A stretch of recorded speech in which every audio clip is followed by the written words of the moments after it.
Yo, what is up guys, Skin here, and before this video started, I just want to give a quick hello again. It's been a while. I've really wanted to get back to making content for the last couple years or so, and apart from the occasional speedrun, I haven't been able to do it. However, this year, I'm going to make a goal to try and put out more content for you guys. And this content may be limited to Magic the Gathering and speedruns, because that's just what I'm passionate about right now. But it's nice to just get back to making content. I really had a lot of fun back in the day doing it, and so I wanted to do it again now that I have more spare time now that I'm out of school. So yeah, hope you enjoy this budget deck tech, and please hit the like and subscribe button, and I'll see you guys in the next video. Thank you. So for our budget deck tech today, we are doing Cromat. Cromat is a 5/5 creature for all colors. He has pay an Orzhov to destroy target creature blocking or blocked by Cromat. Pay an Izzet, Cromat gains flying until end of turn. Golgari for regenerate Cromat. Pay a Boros for Cromat gets +1/+1 until end of turn, or a Simic for put Cromat on top of its owner's library.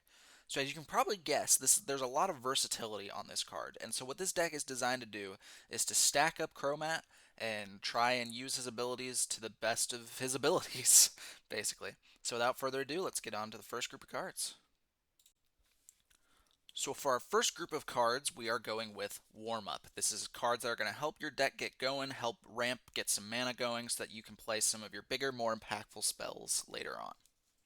So our first set of cards is the Diamonds. Sky Diamond, Marble Diamond, Moss Diamond, Fire Diamond, and Charcoal Diamond.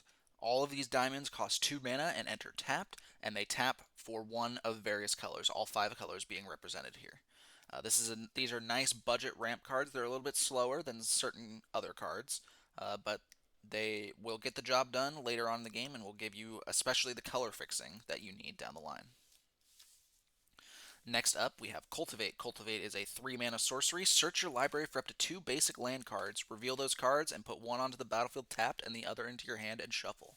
This is a nice budget card that is pretty much a staple in most Commander decks. It's getting a little more expensive now that more people are playing it and it hasn't been reprinted as much, but it is still cheap enough that it's a pretty good auto include in most decks that have green. Next, we have Fertilid. Fertilid is a 3 mana 0/0 that enters with 2+1/+1 counters. You can remove a counter from it by paying 2 mana and search your library for a basic land and put it onto the battlefield tapped. Again, this is a really nice auto include on a budget for ramping in green because it's a creature, it can be removed, and so it's not as expensive as a lot of your sorcery cards. They're guaranteed to get you that mana. And last but not least, we have Arcane Signet, which is a 2 mana artifact that lets you tap to add 1 mana of any color to your commander's color identity. And this is something that I splurge on in this deck, Arcane Signet, because it taps for any color. So it's a 2 mana, get all of your colors. You can be able to cast Cromat for whatever you want to do. And yeah, that is all the ramp in this deck, and that is the end of our warm up. So for our next category of cards, we have It's Alive! And these groups of cards are meant to be stacked on top of Cromat to mutate him into whatever we need him to be and to just give him a bunch more abilities on top of his own abilities. So we're going to go in color order on all of these mutate cards, but there's no real order to them. So first up, we have Majestic Oricorn. He is a 5 mana 4/4 with a mutate cost of 4 mana. He is Vigilance, and whenever this creature mutates, you gain 4 life. So this is a great card. If you get it on Crobat early, you're going to gain a bunch of life. Next up, we have Cub Warden. He is a 4 mana 3/5 with a mutate cost of 4. He has Lifelink, and whenever this creature mutates, create 2 1/1 white cat creature tokens with Lifelink. Again, this will give you a lot of life by giving Cromat lifelink. Hopefully Cromat's getting really big by this point. And it also gives you 2 cats that you can also mutate on later if Cromat's getting a little bit stacked or if Cromat happens to not be around anymore. Next up, we have Huntmaster Liger, 4 mana 3/4 with a mutate cost of 3. Whenever this creature mutates, other creatures you control get +X/+X until end of turn, where X is the number of times this creature mutated. So this is good where if you have a lot of tokens that end up on the board, you can mutate Cromat 5, 6, 7 times, and your board will be huge. It's kind of a budget creative behemoth, if you know what I mean. Not really. It's not nearly as good, but moving on, we have Volpakeet, which is a 4 mana 2/3 with a mutate cost of 3. It gives it flying, and whenever this creature mutates, put a +1/+1 counter on it. So this is really good because it gives Cromat flying without having to use that Izzet ability. and it will buff him up the more you mutate him. And important to note that whether you stack on top or on bottom of Cromat, he will still have all of his abilities. And all the abilities of the creatures on top or underneath it. So you're just basically giving Cromat an essay of abilities here. All right, moving on to the blue creatures. We have Sea Dasher Octopus. Sea Dasher Octopus is a 3 mana 2/2 with mutate for 2. It has flash, and whenever this creature deals combat damage to a player, draw a card. So this will help you refill your hand by swinging with a hopefully flying Cromat or on someone that's open, and to help refill your hand so you can keep going on that Cromat. Next up, we have Archipelagore, a 7 mana 7/7 with a mutate cost of 6. Whenever this creature mutates, tap up to X target creatures, where X is the number of times this creature has mutated. These creatures don't untap during our controller's next untap step. Even for how expensive it is in mana, this card can really hurt opponents by tapping down entire boards worth of creatures to help your Cromat get through with a giant swing that could one-shot depending on the situation. Next, we have Pouncing Shore Shark. It's a 5 mana 4/3 with a mutate cost of 4 with flash. Whenever this creature mutates, you may return target creature and opponent controls to its owner's hand. And this is also a very good card by helping bounce opponent's creatures, forcing them to spend resources to recast them. A lot of the blue mutate creatures just have really, really good utility, and that's good. That's kind of the main meat of this deck, is having that utility on these mutate creatures. Another really, really good one here is Souvenir Snatcher. It's a 5 mana 4/4 with a mutate cost of 6. It has flying, and whenever this creature mutates, gain control of target non-creature artifact. Now, I honestly debated putting this in the warm-up section because you can ramp immensely with this card. However, I didn't want to spoil the deck. But this card can steal Soul Rings, it can steal Arcane Signets, it can steal anything. It can steal anything that is a non-creature artifact, and there are tons. So this card is pretty much always going to be useful. Last but not least for blue, we have Dreamtail Heron. It's a 5 mana 3/4 with a mutate cost of 4, and whenever this creature mutates, you draw a card. It also has flying. So this is also another draw a card, keep refilling your hand, and keep playing this mutate creatures onto Cromat to keep get benefits from the ability. Moving on to black. The black section of Cromat is designed to just punish your opponents. All of these mutate creatures hurt your opponents in some way, and it just really makes it difficult for your opponents to kind of keep up. So first up, we have Cavern Whisperer. He is a 5 mana 4/4 with mutate cost of 4. He has Menace, and whenever this creature mutates, each opponent discards a card. So this is good for stripping your opponents of cards in their hand. You could mutate this 2-3 times in a turn, and your opponents really won't have much left. Next up, Mind Leecher. A 6 mana 5/5 with a mutate cost of 5. It has flying. Whenever it mutates, exile the top card of each opponent's library face down. You may look at it and play those cards for as long as they remain exiled. This card is really, really good solely on the fact that you're likely having multiple opponents and you're playing all 5 colors. So you're guaranteed to have the mana to be able to cast whatever you're gonna hit. So it just adds to it's just free cards that you can use later on in the game. Next, we have Chittering Harvester, a 6 mana 4/6 with a mutate cost of 5. Whenever this creature mutates, each opponent sacrifices a creature. So this can really punish certain opponents depending on what deck is being played. If they don't have very many creatures, you can really strip them of something important, and it helps thin out other boards with more creatures so that they can't get around you, because unless you're going to cast these mutate creatures just as creatures and not mutate them onto Cromat, your board's probably not going to be that wide. Next, we have Insatiable Hemophage, a 4 mana 3/3 with a mutate cost of 3. It has Death Touch. Whenever this creature mutates, each opponent loses X life and you gain X life, where X is the number of times this creature has mutated. This card, for a uncommon, is a really solid card in this deck. It can drain out opponents quickly, it can keep your life total nice and healthy, and it's just an overall good card. And then last but not least, we have Dirgebat. Dirgebat is a 4 mana 3/3 with a mutate cost of 6. It has flash and flying. And whenever this creature mutates, destroy target creature or planeswalker an opponent controls. So this one is upped a little bit from the one that helps you sacrifice creatures, because this lets you pick creatures.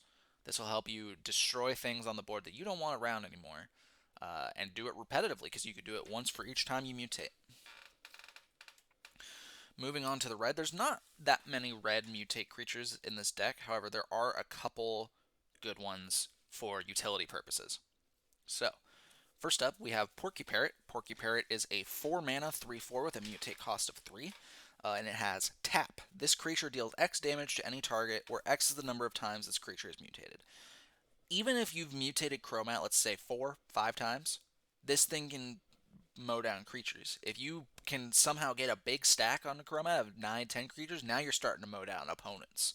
So this is a nice versatile card to help your commander, especially because there are multiple cards in this deck that can give your commander vigilance. So you can swing with it and then tap it. Next up, we have Everquill Phoenix. Everquill Phoenix is a 4 mana 4/4 with a mutate cost of 4. It has flying. Whenever this creature mutates, create a red artifact token named Feather with 1. Sacrifice Feather, return target Phoenix card from your graveyard to the battlefield tapped.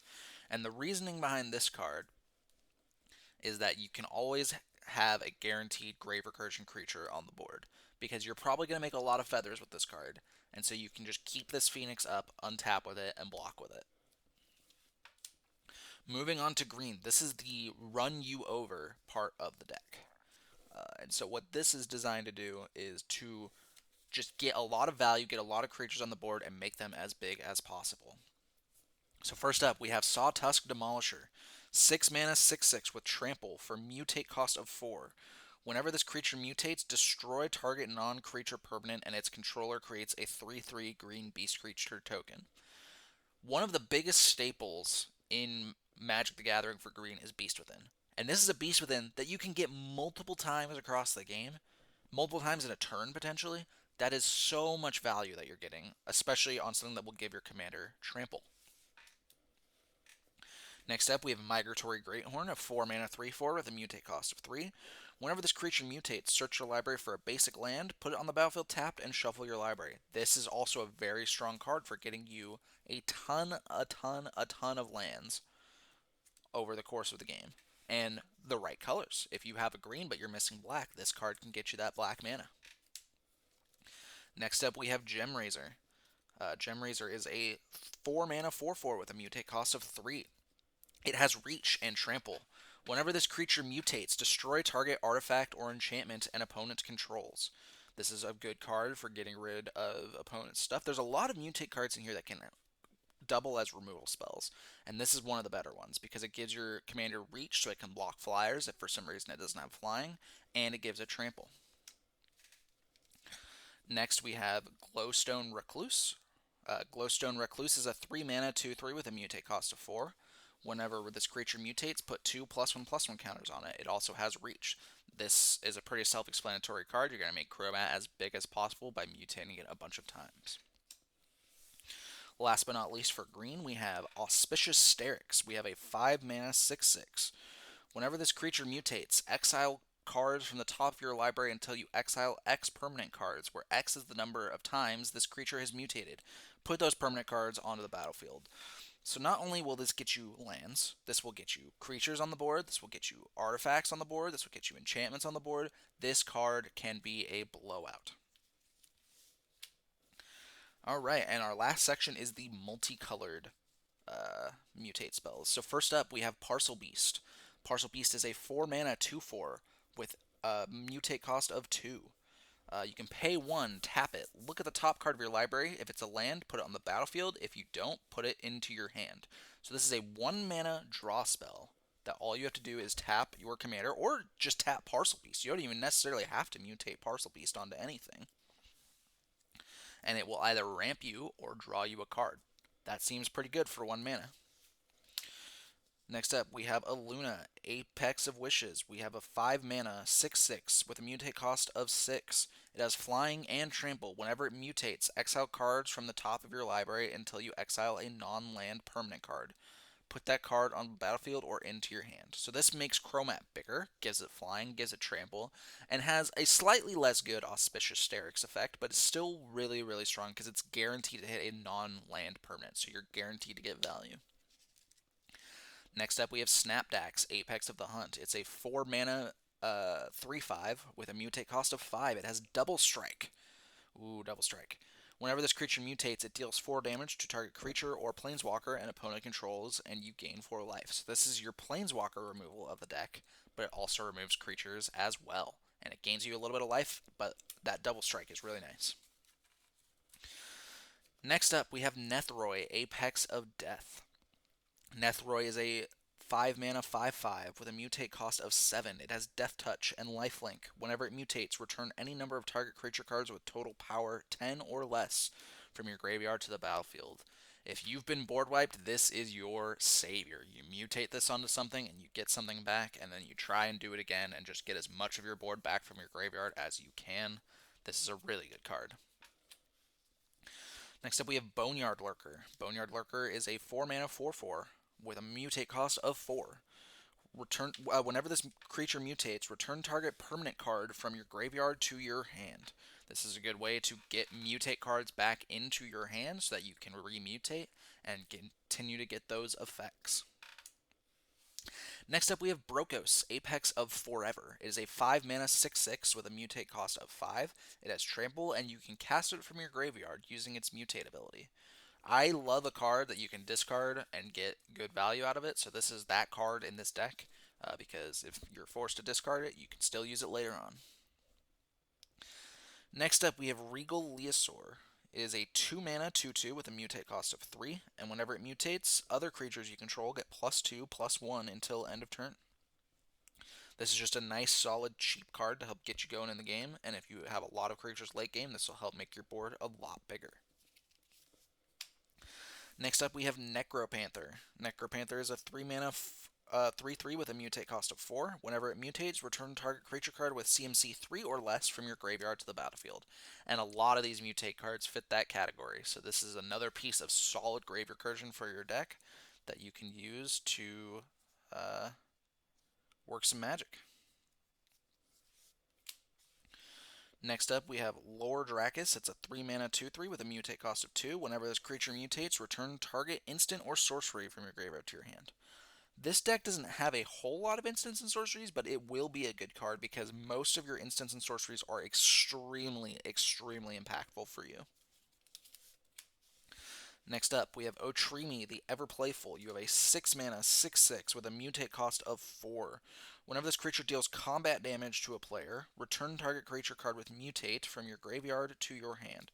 So this is another piece of grave recursion. There's a lot in this deck, and it gives your commander trample, so it's a little bit easier to knock through. Next up, we have Trumpeting Gnar, a 3 mana 3/3 with a mutate cost of 5. Whenever this creature mutates, create a 3/3 beast creature token. So this is a card that will help you get blockers, it'll help you get other mutate targets to potentially spread the wealth, and it's a solid card for the mana that you're paying into it. Last but not least, we have Vadrok, Apex of Thunder, a 3 mana 3/3 with flying and first strike for a mutate cost of 4. Whenever this creature mutates, you may cast target non-creature card with converted mana cost 3 or less from your graveyard without paying its mana cost. So this will help you get any or all of your mana rocks back, and there are plenty of other targets such as instants or sorceries that you can use. So that was a lot of mutate creatures. So next we're going to move on and find some other creatures that are going to be our supporting cast. Our first supporting cast member is Essence Symbiote. It's a 2 mana 2/2. Whenever a creature you control mutates, put a +1/+1 counter on that creature, and you gain 2 life. So this will help make your mutated creatures bigger, give you some life, and is a nice repeatable effect for a creature that's probably not going to be targeted much throughout the game, because it doesn't do a whole lot on its own.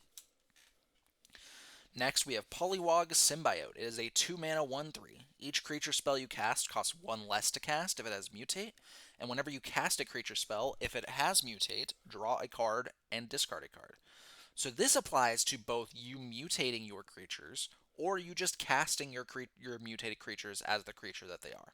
So this is a very, very versatile card that again is a fairly weak creature on its own. So I feel like you can get this on the board, it'll stick, and you can get value from it throughout the rest of the game.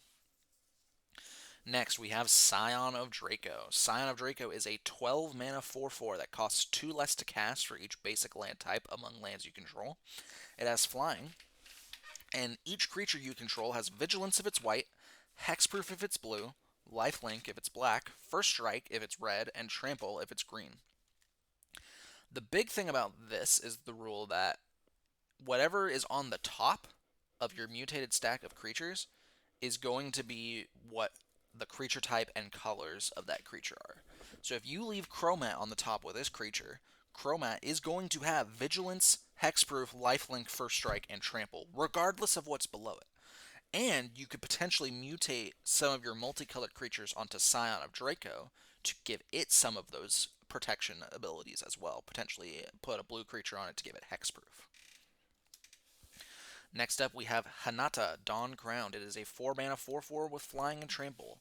Spells you cast cost 1 less to cast for each target, and spells your opponents cast cost 1 more to cast for each target. So this card doubles as a way to tax your opponents, and it also makes your mutate spells cheaper because you are targeting your own stuff. Next, we have Scoot Swarm. It's a 3 mana 1/1. Whenever a land enters the battlefield under your control, create a 1/1 green insect creature token. If you control 6 or more lands, create a token that's a copy of Scoot Swarm instead. However, if you have mutated onto Scoot Swarm, you will make a copy of whatever is on top of Scoot Swarm. So you could make potentially Auspicious Sterixes, Archipelagors, really impactful stuff by just mutating onto this little guy and dropping a land. Next, we have Killian Ink Duelist. It is a 2 mana 2/2 with lifelink and menace. Spells you cast that target a creature cost 2 less. This is a nice card also because it will make your mutate costs cheaper. And any mana you can save in this deck is very wonderful. Last but not least, we have Volo, Guide to Monsters. It's a 4 mana 3/2. Whenever you cast a creature spell that doesn't share a creature type with a creature you control or a creature card in your graveyard, copy that spell. And this is good because, assuming that you're stacking one creature, you're really only going to have the one creature type, and so this will let you copy your spell, and although it doesn't seem like it's going to do much, it will double your mutate creatures, your mutate triggers, onto whatever you're mutating on, and so that can be very invaluable over the course of the game. And that is the end for our supported cast, and so now we're going to go to our next category, Let's Grow. Our first spell in Let's Grow is Alpha Authority. It is a 2 mana enchantment aura on enchant creature. An enchanted creature has hexproof and cannot be blocked by more than one creature. So give this to a trample creature, give this to your mutate stack to give it hexproof, and start swinging at people. That's what this card is designed to do. Next, we have Entangler. Entangler is a 4 mana enchant creature. Enchanted creature may block any number of creatures. Now, the goal of this deck is usually to stack up one big thing, and so your deck is vulnerable to decks that like to go wide. And so this will help you block entire boards worth of creatures to prevent yourself from getting outdone by a token deck or something that has a lot of creatures on the board. Next, we have Croaking Counterpart. Is a 3 mana spell with flashback for 5 mana. Create a token that's a copy of target non-frog creature, except it's a 1/1 green frog. This will help you make copies of part of your mutate stack in order to be able to get more mutate creatures and in order to save your creature. This is a very invaluable card in this deck. Next, we have Swiftfoot Boots. Swiftfoot Boots is a 2 mana equipment with equip cost of 1. Equip creature has hexproof and haste. This is a nice protection spell for your mutate stack in order to prevent your opponents from messing with it, essentially. Next, we have Hydra's Growth. Hydra's Growth is a 3 mana enchantment aura with enchant creature. When Hydra's Growth enters the battlefield, put a +1/+1 counter on enchanted creature, and at the beginning of your upkeep, double the number of +1/+1 counters on enchanted creature. This is a very good card because a lot of your mutate cards will give +1/+1 counters and some of the supporting casts as well. And so this is just to take advantage of stuff that you've already done earlier in the game. And it's a good card on its own because it starts you off with one if you don't have one. Last but not least, we have Winged Boots. Winged Boots is a 2 mana equipment with equip cost of 1. Equipped creature has flying and ward 4. This is a very good card, again, for protection purposes, and because it has a very cheap equipment cost for what you're getting. 1 mana is really nice for that kind of evasion and the flying as well. And then that is the end of our Let's Grow cards, and so we're going to move on to the last category of cards, Spelling Bee. For our first spell in Spelling Bee, we have Putrefy. It is a 3 mana instant. Destroy target artifact or creature. It can't be regenerated. I cannot stress enough how good this card can be because it can destroy multiple types of cards at instant speed, and it will help you not die. Next, we have Boros Charm. It is a 2 mana instant. Choose one. It deals 4 damage to target player or planeswalker. Permanents you control gain indestructible until end of turn, or target creature gains double strike until end of turn. This is a very nice card for sneakily killing someone with your commander on commander damage with that double strike ability, or protecting your board from a board wipe through that permanents you control gain indestructible until end of turn ability. Next up, we have Slash the Ranks. 5 mana sorcery. Destroy all creatures and planeswalkers except for commanders. Your commander is going to be very big and have a very big mutate stack on it, while your opponent's commander is probably just going to be the commander itself that they're using for utility or some sort of nefarious combo purpose. This will destroy everything else. And so that makes this a very good card in your deck. And now it is time for probably my favorite card in this deck, Momentary Blink. It is a 2 mana instant with flashback 4. Exile target creature you control, then return it to the battlefield under its owner's control. This has a very interesting interaction with a mutate stack because it exiles your entire stack and then it brings all of those cards back from exile. However, the game does not remember that this stack was a mutate stack, so it just sees a ton of creature cards entering from exile, and it will enter as a ton of creatures. If this will also help you just absolutely devastate an opponent who is swinging at you with a bunch of creatures by turning one creature into 10, potentially. Next up, we have Mythos of Snapdax. It is a 4 mana sorcery. Each player chooses an artifact, a creature, an enchantment, and a planeswalker from among the non-land permanents they control, then sacrifices the rest. And if Rakdos was spent to cast the spell, you choose the permanents for each player instead. This is a really easy card for you to pay Rakdos into because you are running 5 colors, and because your only creature is likely to be a giant mutate stack, then this doesn't affect you nearly as much as it's going to affect your opponents. In the same vein, we have Mythos of Nethroi, a 3 mana instant. Destroy target non-land permanent if it is a creature or if Selesnya was spent to cast this spell. Again, with the way that you're running 5 colors and how fixable your mana is, you should easily be able to destroy any non-land permanent on the board at instant speed with this card. Next, we have Dune Blast. As a 7 mana sorcery. Choose up to 1 creature and destroy the rest. So you can choose your biggest mutate stack, destroy the rest of the creatures on the board, and have a free open shot at somebody. Last but not least, we have Eerie Ultimatum. It is a 7 mana sorcery. Return any number of permanent cards with different names from your graveyard to the battlefield. This deck has a lot of creatures in it. You saw how big this mutate section was.